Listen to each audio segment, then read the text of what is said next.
Assalamualaikum warahmatullahi wabarakatuh. Alhamdulillah, alhamdulillahilladzi hadana lihada wa ma kunna linahtadiya laula an hadanallah. Asyhadu an la ilaha illallah wahdahu la syarikalah, al-malikul haqqul mubin, wa asyhadu anna Muhammadan abduhu wa rasuluh as-sadiqul wa'dil amin. Allahumma salli wa sallim wa barik ala Muhammad wa ala alihi wa ashabihi ajma'in, amma ba'd. Faya ayyuhal muslimun ittaqullaha haqqa tuqatih wa la tamutunna illa wa antum muslimun. Qala ta'ala fi kitabihil karim, a'udzu billahi minasy syaithanir rajim. Fa idza qudiyatis shalah fantashiru fil ard wabtaghu min fadlillah wadhkurullaha katsira la'allakum tuflihun. Shadaqallahul azim. Hadirin jamaah Jumat rahimakumullah. Mari bersama-sama kita persembahkan puji dan syukur kita kepada Allah, bahwa atas izinnya pada siang hari ini kita dapat bersama-sama hadir di masjid, di rumah Allah yang mulia ini, guna kita melaksanakan salat fardu Jumat. Semoga dengan ketaatan kita kepada Allah, Allah senantiasa membimbing kita untuk menjadi orang-orang yang sukses, orang yang bahagia di dunia dan bahagia di akhirat kelak.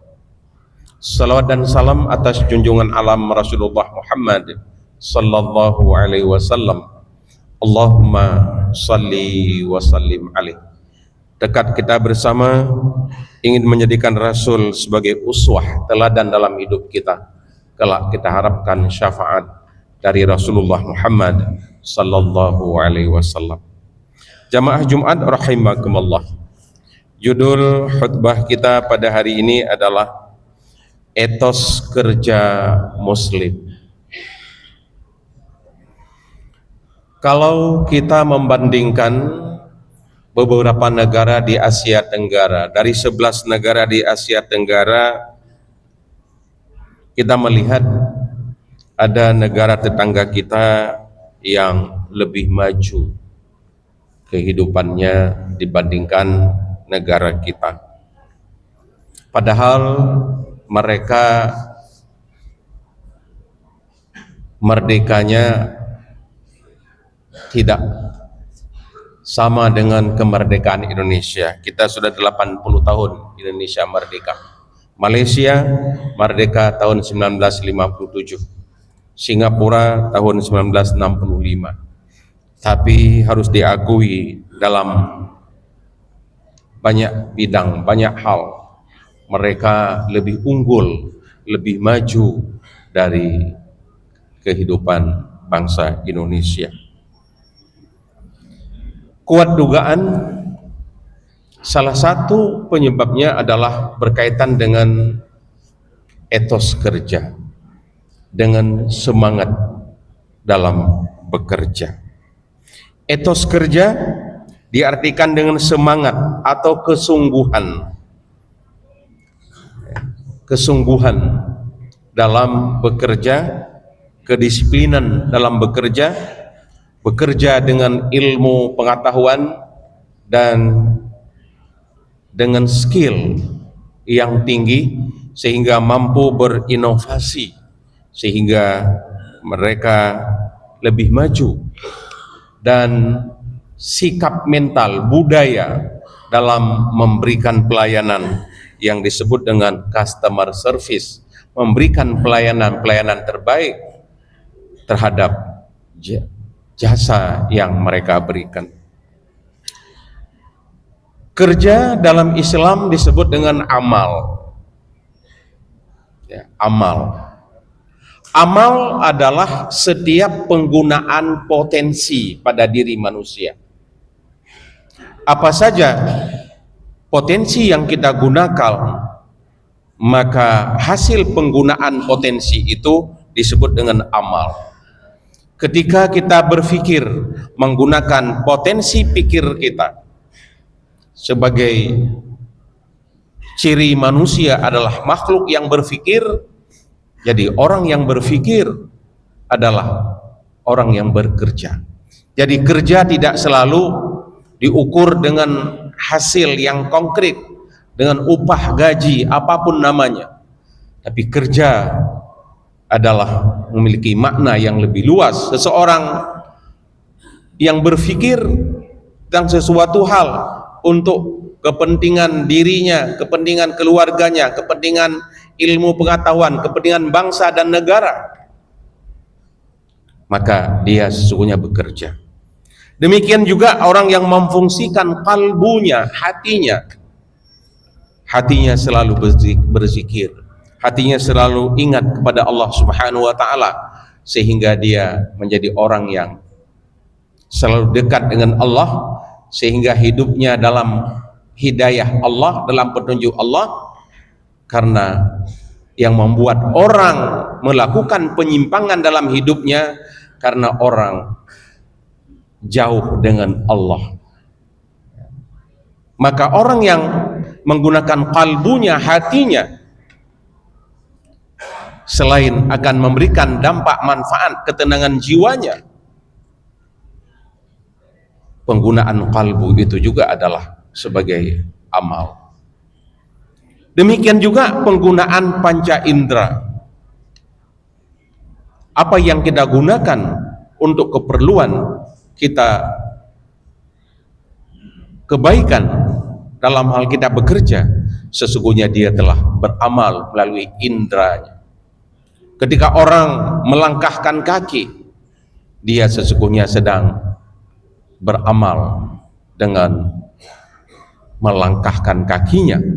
Demikian juga menggunakan tangannya. Jadi penggunaan semua potensi adalah dalam konteks kerja bagi seorang muslim. Ada persoalan orang dalam memaknai kerja. Kerja yang dipahami secara sekuler dengan kerja yang dipahami dalam Islam adalah berbeda. Pemahaman kerja antara lain yang berkembang di tengah-tengah masyarakat. Ada yang memahami kerja sebagai beban.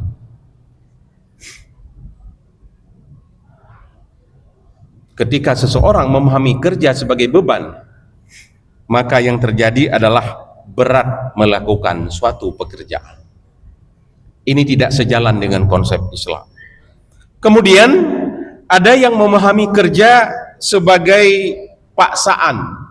Ini khususnya ketika kita masih dijajah oleh kolonial. Ada kerja paksa.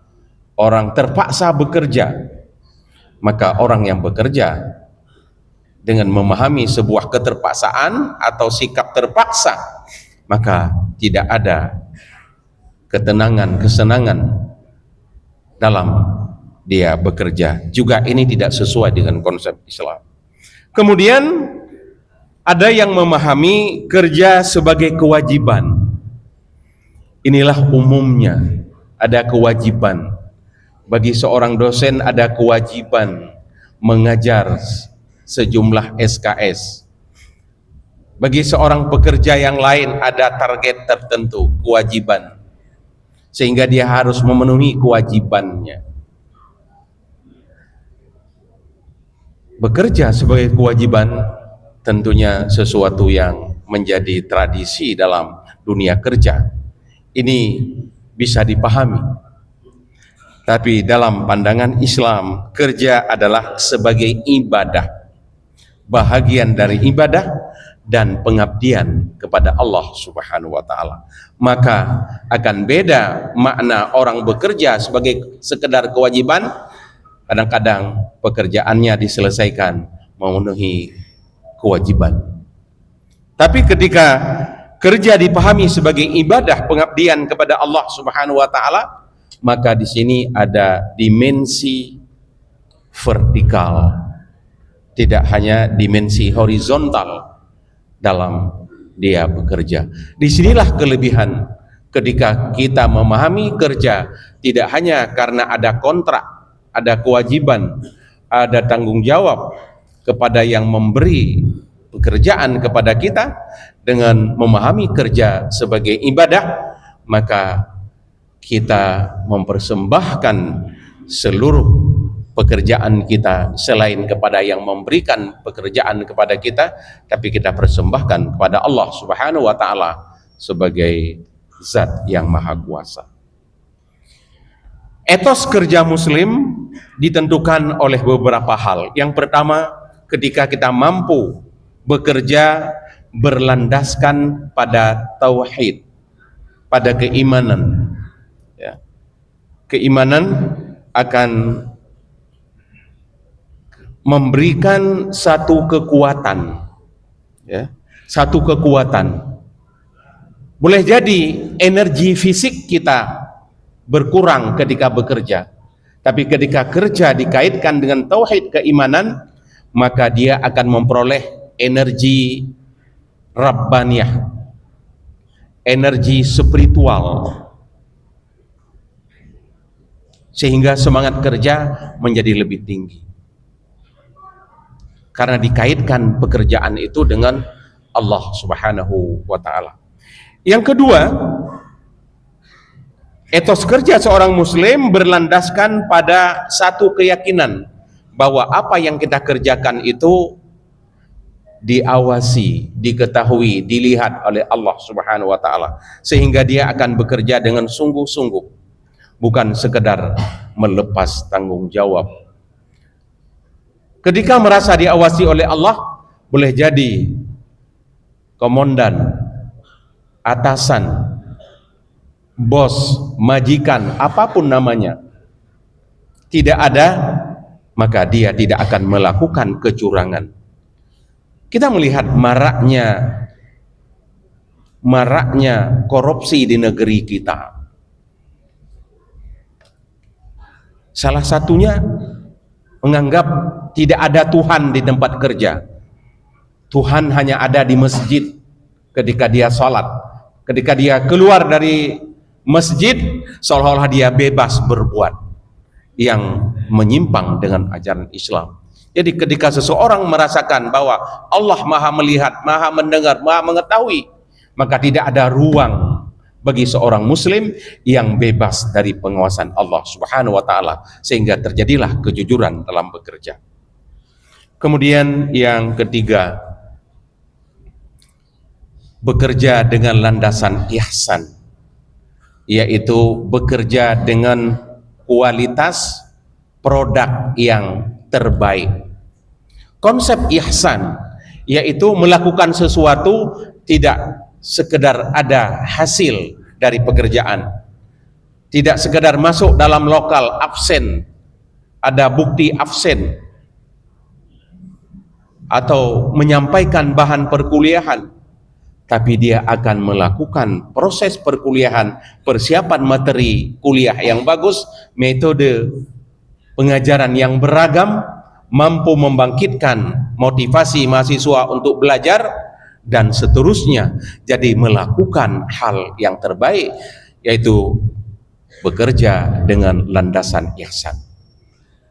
Mari kita jadikan konsep Islam, tauhid, pengawasan, dan konsep ihsan sebagai landasan kita bekerja, sehingga kampus, universitas, medan area, atau dimanapun kita bekerja adalah dengan menjadikan konsep Islam landasan kita bekerja, sehingga bekerja tidak hanya bersifat sekuler karena dihargai, dinilai, digaji, diberikan upah oleh pihak-pihak yang menggunakan keahlian jasa kita, tapi apa yang kita lakukan akan dibalas oleh Allah Subhanahu wa taala sebagaimana firman Allah, "Faman ya'mal mithqala dzarratin khairan yarah wa may ya'mal mithqala dzarratin syarran yarah.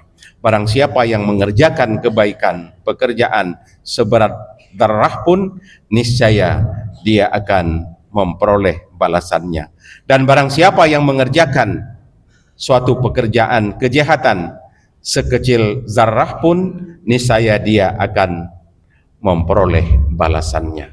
Semoga kita menjadi orang-orang muslim yang tidak hanya menganggap Allah mengetahui pekerjaan kita ketika kita di masjid, tapi Allah mengetahui apapun yang kita kerjakan dalam hidup ini. Barakallahu li wa lakum fil Qur'anil azim wa nafa'ani wa iyyakum bima fihi minal ayati wa zikril hakim wa taqabbala minni wa minkum tilawatah innahu wal ghafurur rahim.